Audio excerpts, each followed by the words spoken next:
Example here, it says determine the solution set of the system of inequalities. So do the exact same thing here.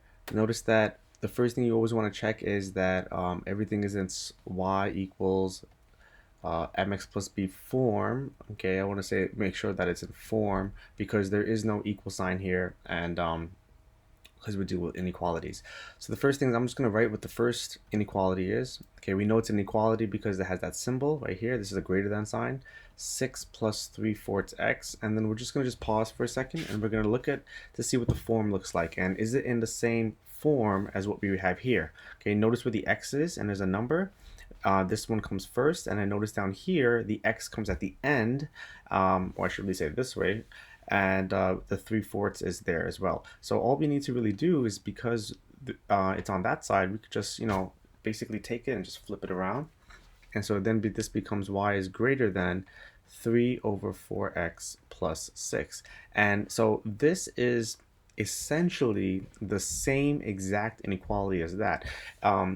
Like mathematically, it's the same exact thing. We just switched it around so that it's easier for us to graph, since we're used to graphing things in this way.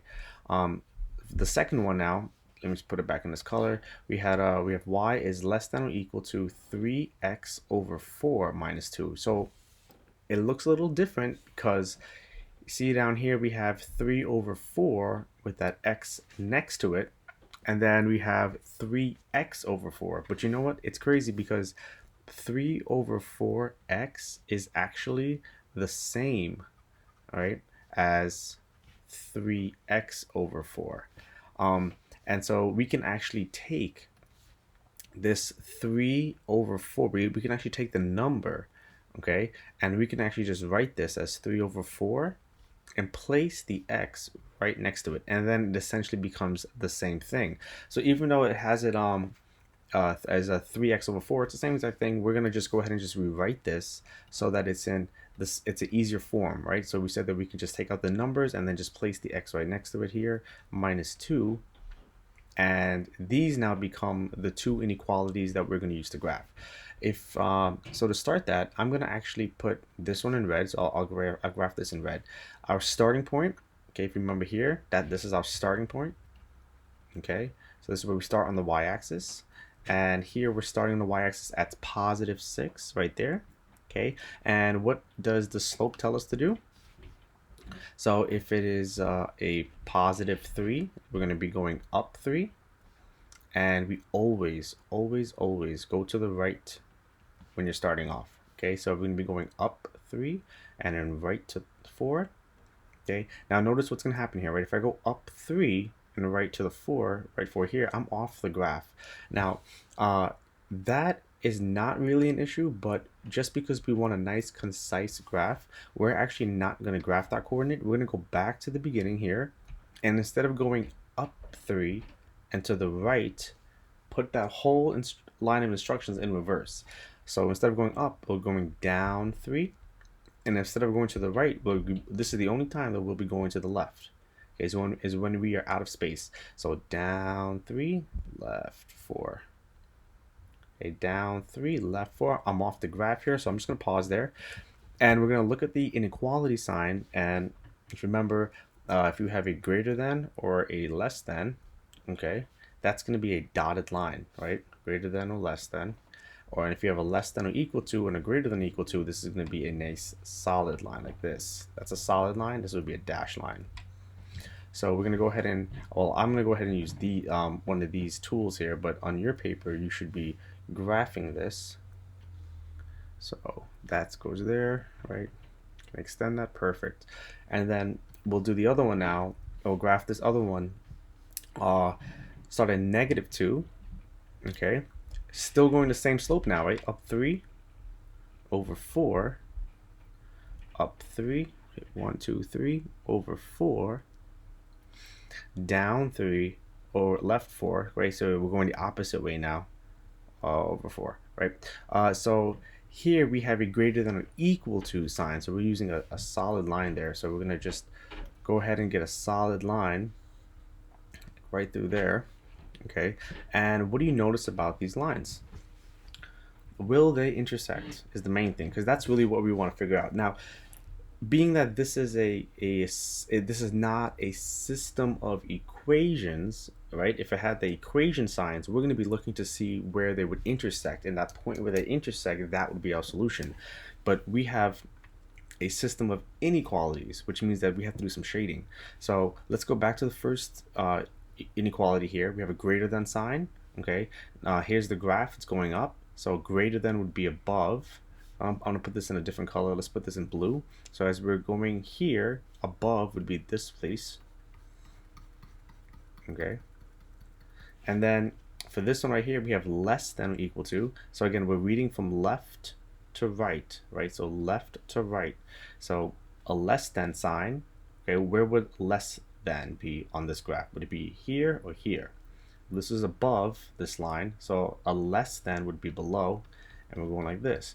And you have to check now, where is that overlap, right? Like where do they both overlap? And what you'll see from here is that there is no overlap, right? There's no place where they both cross each other at the same time. They both go their own separate ways. So we say that there is no solution. Okay, there is no coordinate that I can choose. If I choose a coordinate here, okay, this coordinate will not make any of them true. If I choose a coordinate here, okay, that's only going to make this inequality true. If I choose a coordinate here, that's only going to make this inequality true, but not both, and that's what we're looking for. Okay, so let's see if we could just try another example here. All right, so in this example, they gave us the graph and they shaded it for us. It says which linear inequality will not have a shared solution set with the graphed linear inequality. Okay, so what we could do is we could technically just go ahead and graph everything if we wanted to.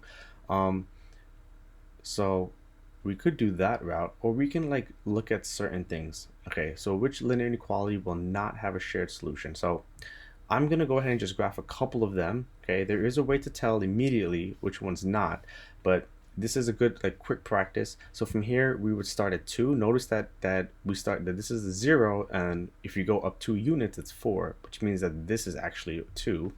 Okay, so you'll be going up by 2 and then right over 5, and you'll see that this would eventually cross. Now I think a better way to really go through this is thinking, when wouldn't it cross? Or like for example, if we go back 2 slides, right? So this was from the other video, right? Do you see how these 2 lines intersected each other? So this is from a previous video, and when they both intersected each other, we ended up with the solution set here. And then when we graphed these lines, okay, these are called parallel lines.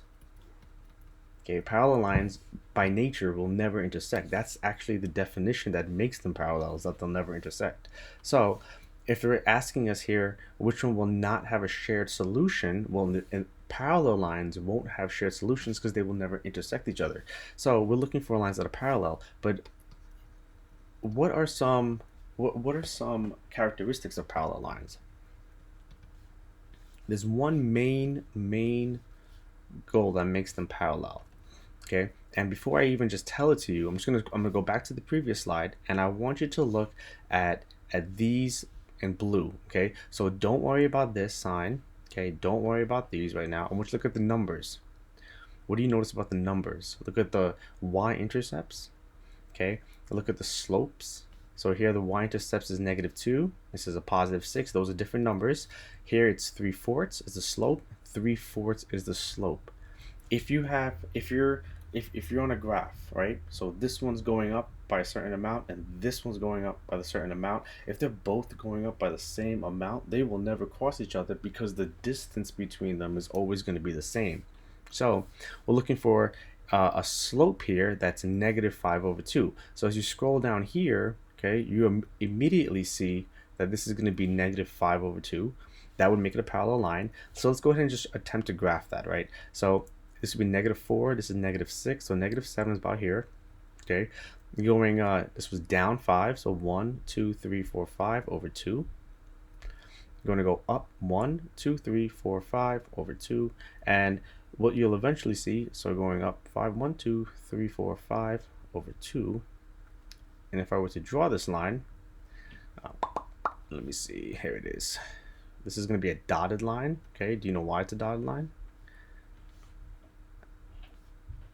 Because it is a less than sign. And if we were to go even further with that, this is a less than. So remember, read a graph from left to right. So as you're going from left, as your eyes scroll from left to right, this graph is going down. So less than would actually be below this right here. And you'll see that there is no overlap. So parallel lines, generally speaking, will never have an intersection. And of course, it is based on the sign as well, because had this been a greater than sign, then we would have shaded this way, and there would have been tons of solutions. But that's why this inequality would not have a shared solution. Okay, so I'm going to actually hold off on this, and I'm going to create a new video because I feel like the next question is going to have a little bit more work. Okay, so I'm going to end this right here.